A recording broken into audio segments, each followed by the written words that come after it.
Hello everyone. Welcome back to the solutions for the ACET 2024 December exam. We're at questions 11 and 12. Question 11 is from matrices and question 12 is from calculus. Okay, so question 11 is again quite easy. We should not have much difficulty doing this. We just have to use the property of transposes. So x is given as m plus m transpose, right? So x is equal to m plus m transpose. Alright, now let us look into x transpose and see what it is.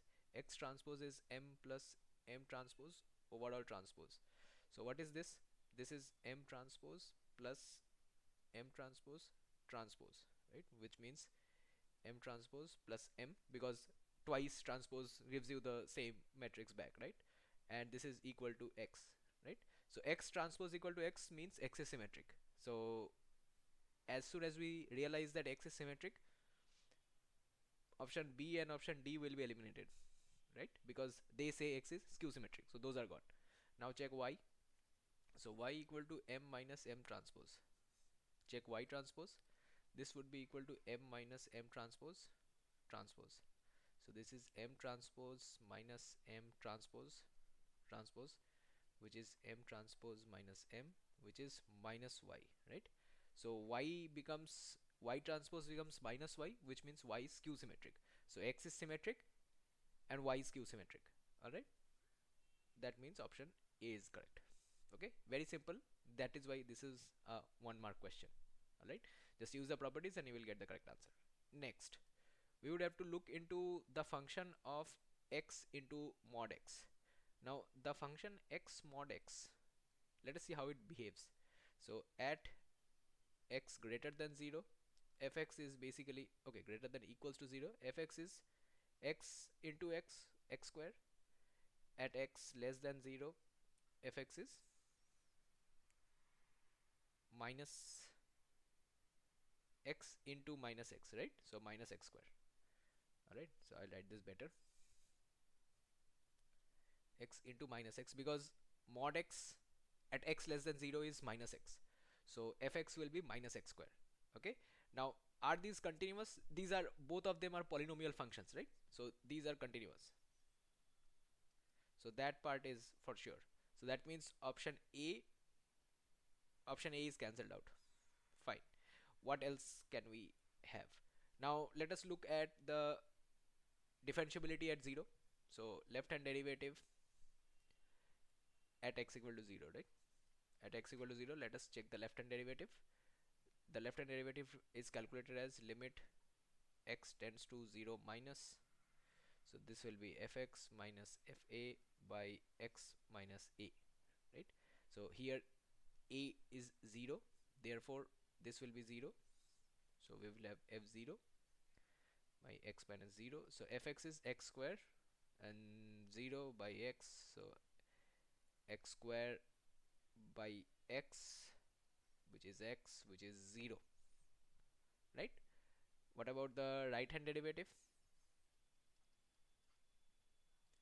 The right hand derivative is given by limit x tends to 0 plus fx minus f0 by x minus 0, same thing, which is x square minus 0 by x. I'm sorry, this would have been minus x square, right? So this is minus x square minus x and 0, and this will be x square by x, which is x is equal to 0. So it is continuous as well as it is differentiable, right? So first order differentiation is fine. So it is differentiable at x equal to 0. What is f dashed x then? So f dashed x becomes at x less than 0, f dashed x becomes minus 2x, and f dashed x at x, okay, instead of writing like this, we should write it in the piecewise format, right? So f dashed x will be equal to minus 2x, x less than 0, 2x at x greater than equals to 0. Okay, so how about we check higher order derivatives? So let us check the derivative again at x equal to 0. Left hand derivative will again be given by the same formula, so limit x tends to 0 minus, but here we are checking f dashed x, right?